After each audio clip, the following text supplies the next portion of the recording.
डुमरी उपचुनाव में हमारी डायरेक्ट लड़ाई एनडीए कैंडिडेट के साथ है।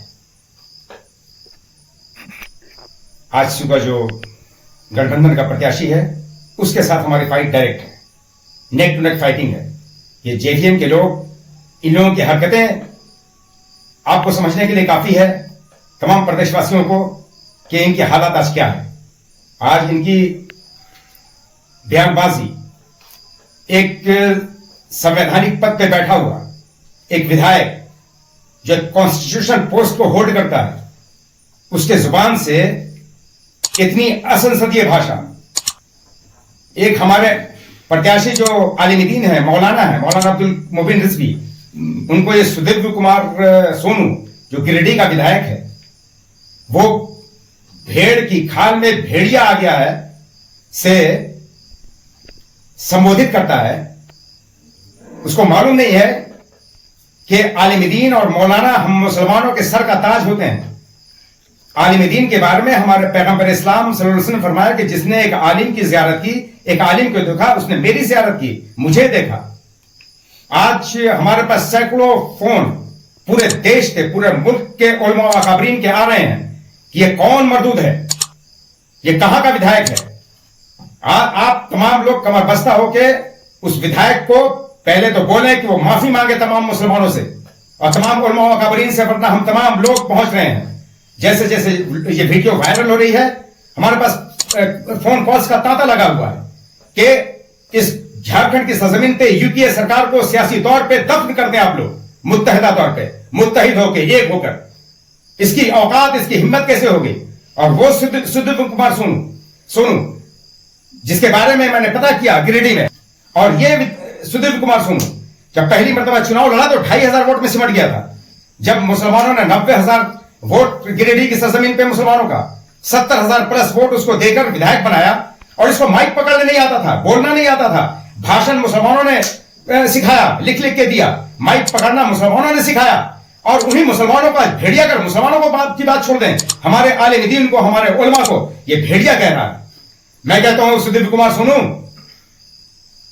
प्रकृति द्वारा प्रदत्त अपनी पवित्र जुबान से मलमूत्र और विष का परित्याग बंद करो, वरना हम जिस जमात से आते हैं, तुमको मालूम है कि हम मजलिस के सिपाही हैं, और मजलिस के सिपाही हम जिस जमात से आते हैं वो अंधे, लंगड़े, गूंगे लोगों की जमात नहीं है, वो बहरे लोगों की जमात नहीं है, वो बोलने वाले लोगों की जमात है। अगर मैं बोलने लगूं, तुम्हारी बातों का जवाब देने लगूं, तो तुम्हारी आंख, कान, नाक और मुंह से खून और पीठ फेंकने लगेगा। डुमरी उपचुनाव में जैसा कि मैंने बताया कि हमारी लड़ाई डायरेक्ट, जैसे कि आपको मालूम है कि 85,000 वोट हम मुसलमानों के हैं डुमरी में, और मैं डुमरी के मुसलमानों से और आदिवासियों से, दलित भाइयों से, जिन पे इस प्रदेश में जुल्म हो रहा है, अत्याचार हो रहा है, उनके अधिकारों का, संवैधानिक अधिकारों का हनन हो रहा है, आप समझें कि इस प्रदेश के जो मुखिया है, प्रदेश की जो यूपीए की सरकार है, उसका रवैया आपके प्रति कैसा है। आप तमाम लोगों से आह्वान करते हैं, और मैं कहता हूं अपने मुस्लिम समाज से विशेष रूप से कि आप सीखो। मैं तो सल्यूट करता हूं, सलाम पेश करता हूं अपने महतो जाति के लोग, महतो बरादरी और कुर्मी बरादरी के लोगों को, कि 1 लाख वोट तो है उनका, हमसे मात्र 10-15 हजार वोट है, लेकिन उनके 3 कैंडिडेट हैं महतो बरादरी से, लेकिन वो तीनों में से किसी को नहीं नकारेंगे, वो तीनों को अपना नेता बनाएंगे, क्योंकि उनका एक प्रिंसिपल है कि बेटी और वोट किसी दूसरे के लिए नहीं है। मेरे भाइयों, अगर आपने इसी प्रिंसिपल, इस सिद्धांत को, इसी उसूल को अपना लिया, तो इंशाअल्लाह रहमत दुनिया की कोई ताकत हमें एक तारीखी फतह हासिल करने से डुमरी की सरजमीन पर नहीं रोक सकती।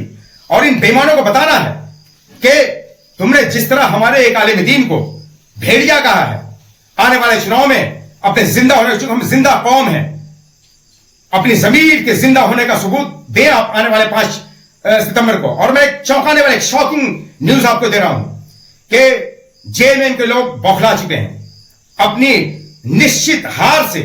और वार हफीजुल हसन साहब, उन्होंने कहा अपने भाषण में कि हमारा रास्ता यही था डुमरी से होकर। ये विधायक जो दुनिया से चल बसे, जगन्नाथ महतो साहब, वो कहते थे कि मैं इतना काम करता हूं मुसलमानों का, लेकिन मुसलमान हमको वोट नहीं देता है। हफीजुल हसन, तुम्हें शर्म नहीं आई 35,000 मुसलमानों ने वोट दिया और तुम कहते हो कि मुसलमान वोट नहीं दिया। 85,000 वोट है, 60,000 वोट देने की कैपेबिलिटी हमारी, कैपेसिटी है, क्षमता है हमारी। 25,000 वोट तकरीबन हमारे कैंडिडेट को मिला। ये 35,000 वोट कहां गया? वो 35,000 वोट अगर हमारे कैंडिडेट को मिलता तो हम 2019 में ही अपना पहला विधायक ऑल इंडिया मजलिस इत्तेहादुल मुस्लिमीन से पैदा कर लेते। जिस तरह से आपने 2019 की बात पार्टी का, इस बार मैं अपने समाज के लोगों से विशेष रूप, सामान्य रूप से सभी वर्ग के, सभी वर्ण के लोगों से आह्वान करूंगा, लेकिन विशेष रूप से कि जिस तरह हमारे एक आलिम दीन की शान में इतनी बड़ी गुस्ताखी की है, और वो रिजवी साहब की शान में गुस्ताखी नहीं किया, पूरे देश के तमाम उलमा व खबरीन की शान में गुस्ताखी की है इसमें, तो आप लोग सबक सिखाएं और अपना वोट। और मैं नहीं कहता, ये बाबा साहब डॉक्टर भीमराव अंबेडकर ने, जो संविधान के रचयिता हैं, उन्होंने कहा कि अपना वोट खुद को दो, अपने हुकूक को, अपने आईनी हुकूक को, अपने संवैधानिक अधिकारों को, अपने कॉन्स्टिट्यूशनल राइट्स को हासिल करने के लिए। ये एक फन है भाई मेरे, एक हुनर है, एक कला है, एक आर्ट है। इस आर्ट का इस्तेमाल करो। जब तक तुम अपने लोगों को वोट नहीं दोगे, आज आप देखिए महतो समाज से, फिर मैं सलाम पेश करता हूं अपने महतो भाइयों को, कुर्मी भाइयों को, कि हमसे आधी आबादी झारखंड में उनकी, लेकिन 13 विधायक उनका है, 4 मंत्री उनके हैं, विधानसभा का अध्यक्ष उनका है। आप सोचो आप कहां हो? दुगना आबादी, आपके मात्र 4 विधायक हैं और चारों नाकारे हैं। हफीजुल हसन साहब बोलते हैं कि बरसात में पतंग नहीं उड़ेगी। मैं आपको बता दूं कि मैं हफीजुल हसन साहब, आप पता नहीं किस दीन को मानते हैं, आप अल्लाह के दीन को मानते हैं या अकबर आजम के दीन इलाही को मानते हैं। हम जिस दीन को मानते हैं उसमें हम तूफान में चिराग जलाने का हुनर जानते हैं, और हम कीचड़ से भी चिराग जलाया हमने। यही नहीं, हमने पत्थरों पे एड़ी लग ली है तो चश्मा फूटा है, और ऐसा चश्मा फूटा है, ऐसा चश्मा कि क़यामत तक वो पानी कभी सूखेगा नहीं, कि बड़ी मुश्किल से राहत का कोई रास्ता निकलता है, और पहाड़ों का कलेजा चीर कर दरिया निकलता है। पहाड़ों का कलेजा चीर कर दरिया निकलता है। ये चट्टानें भी समझती हैं मेरी तृष्णा लबी, शायद जहां एड़ी रगड़ता हूं वहीं चश्मा निकलता है।